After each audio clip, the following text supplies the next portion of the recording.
Shalom and welcome to another in our series of podcasts from Temple Beth, a dynamic center for conservative Judaism in Los Angeles.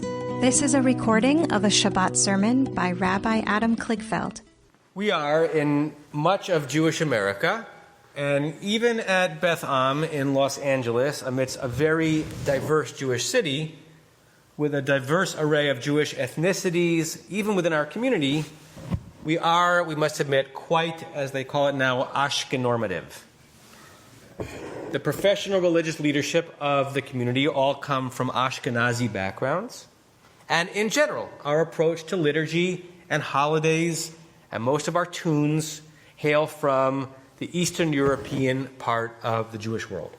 And it's delightful and truly a religious thrill for me when one of the Persian or Sephardi Mizrahi members of our community reads Torah or Haftarah to their inherited communal trup. It adds to the color of our religious experience, but it's rare, and it's perhaps too rare. At Beth we are primarily Cholent, not Chamin. We're primarily Shabbos, not Shabbat.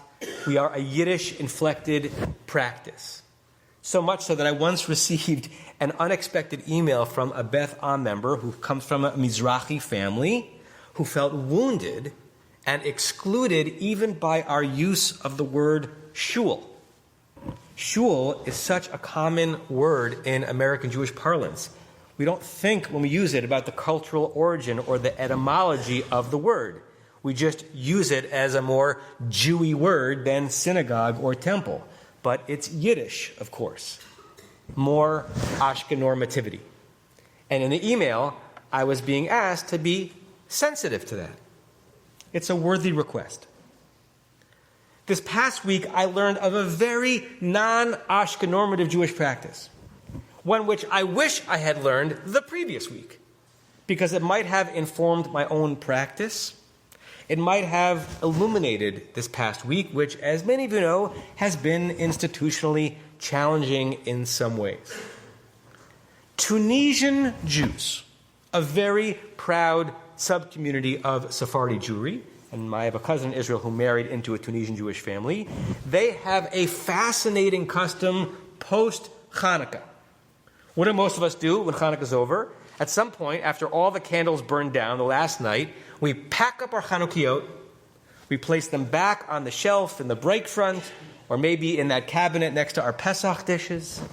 We will not look upon them much in the next 11 3/4 lunar months. The holiday is over. Not for Tunisian Jews.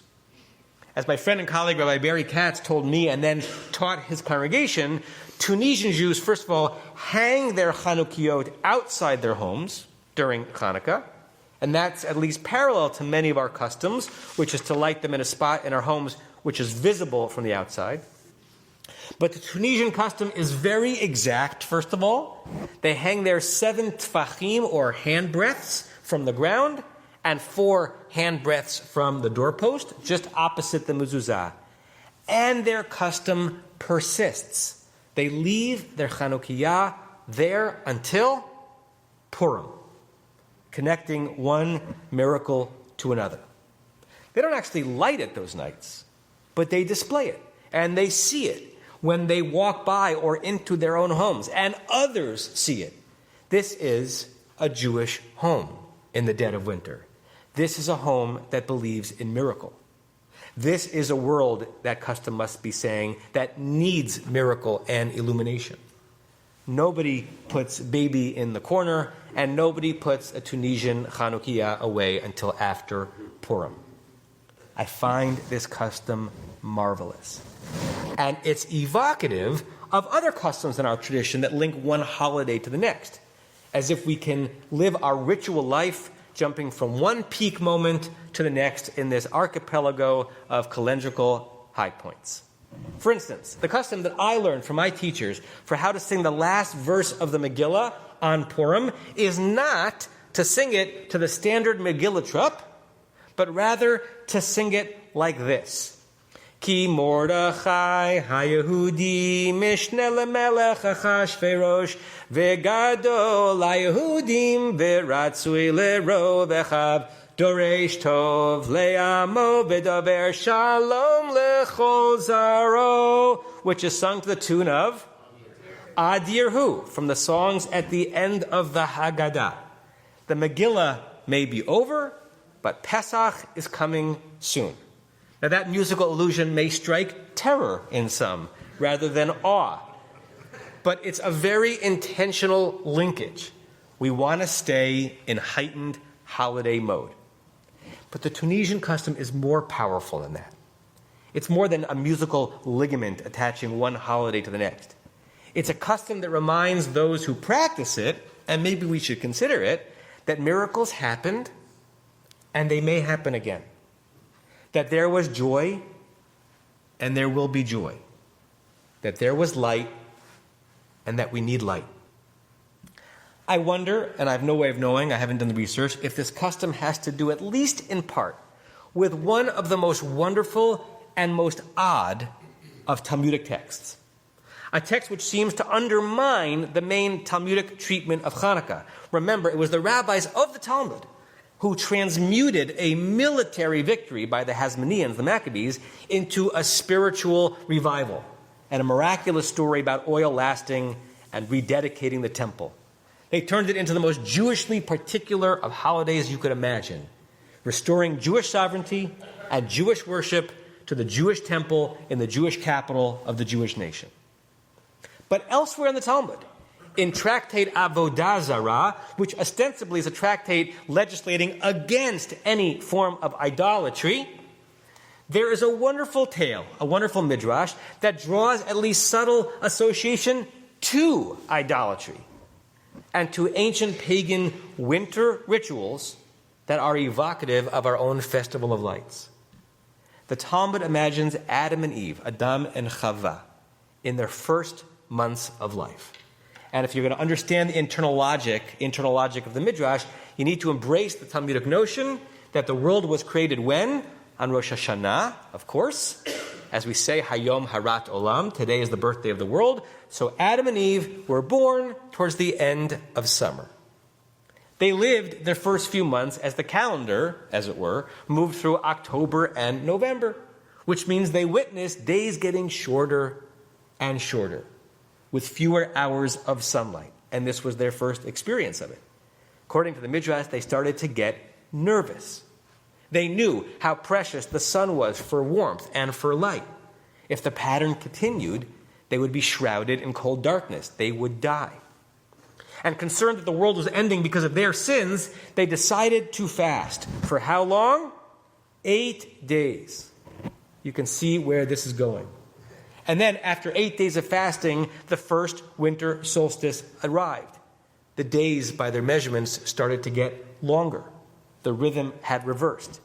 Adam declared a festival, just for the two of them, a very intimate holiday, a festival of lights, to be celebrated each year for 8 nights in the darkest time of the year.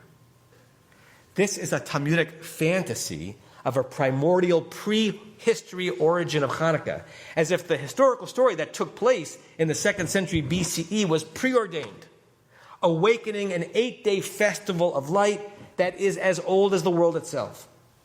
And the story also connects the very particularistic and Jewy holiday of Hanukkah with one of the most common of all calendrical observances across cultures and religions, a celebration of light, and perhaps the ongoing miracle of light in the dead of winter when the world's light is at its nadir, at least on the northern hemisphere.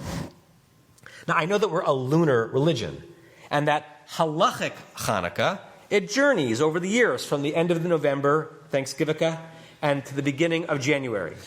But the conceptual Hanukkah, I think, is a solstice festival, a ritual reminding us of the possibility of miracle and the need to force light into a darkened world.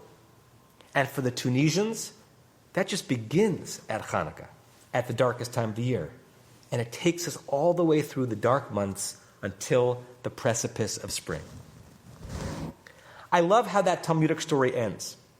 What's Adam's interpretation of this incredible turnaround from winnowing light to burgeoning light? Min hago shel olam hu.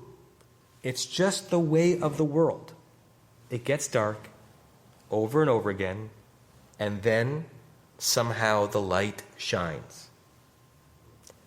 And we need to ignite that light, not just on Hanukkah, which has now been over for more than a week, but all times.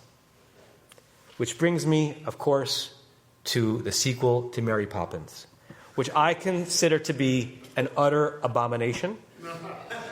They should have let the original perfect movie stand on its own. They destroyed something precious. But in that awful excuse for a movie, they convert Dick Van Dyke's character as the Chim Chim True chimney sweep from the original into Lin-Manuel Miranda's lamplighter in the sequel. I hate the movie, in case that is clear. It should not exist. It's an insult to all us Mary Poppins purists. But the lyrics to the lamplighter's anthem are catchy, and even more important, they work in this sermon. The name of the song is Trip a Little Light Fantastic. I want to admit, I'm not even sure what the syntax of that sentence is, or what it's supposed to mean. Is trip a noun? Is it a verb? I don't know. Somebody was into something when that was written. But the song is whimsical and fun. And the opening lyrics are, let's say you're lost in a park, sure. You can give into the dark, or you can trip a little light fantastic with me.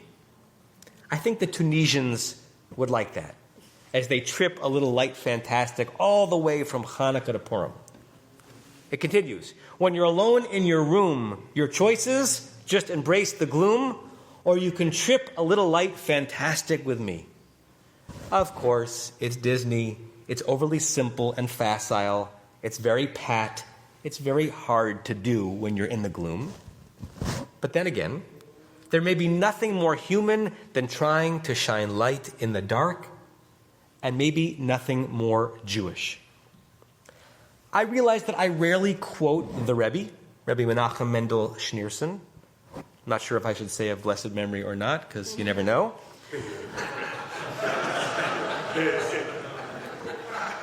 I studied lots of his teachings in depth when I was exploring Hasidic mysticism during my sabbatical. In addition to being obviously a visionary Jewish leader, he was also a tremendous scholar of our tradition, and he was a phenomenal storyteller. Here's one that he told that seems apt. These are now his words. I was once privileged to hear from my father, my father-in-law, who was the 6th Lubavitcher Rebbe, that his father, Rabbi Shalom Dov Ber, was once asked, what is a chassid?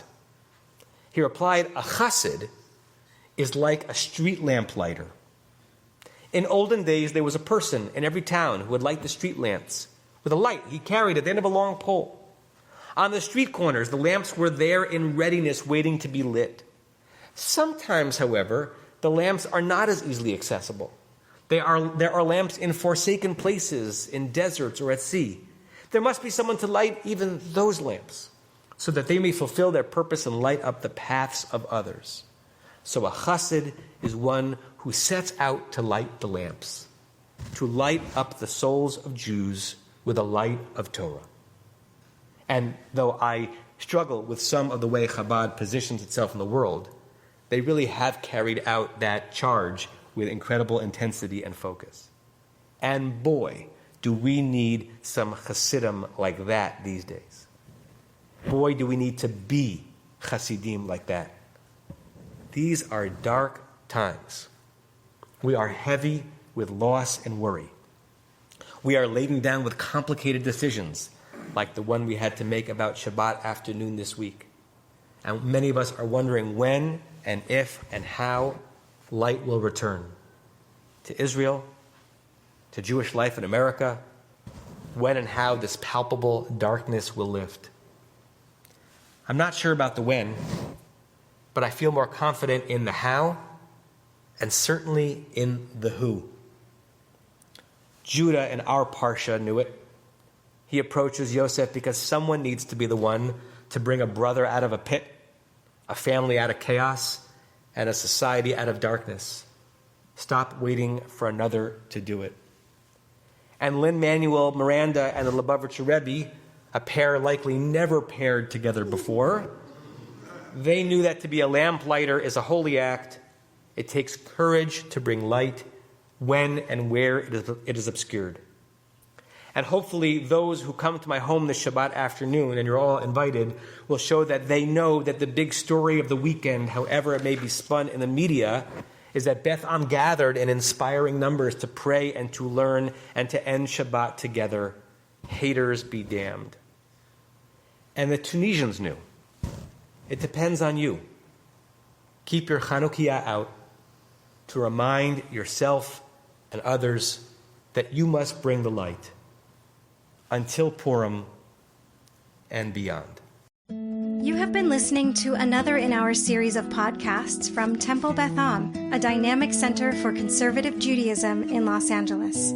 If you enjoy these podcasts, we invite you to write a review on the Apple Podcast site or wherever you get your podcasts. For more information about Temple Beth Am Los Angeles, go to tbala.org.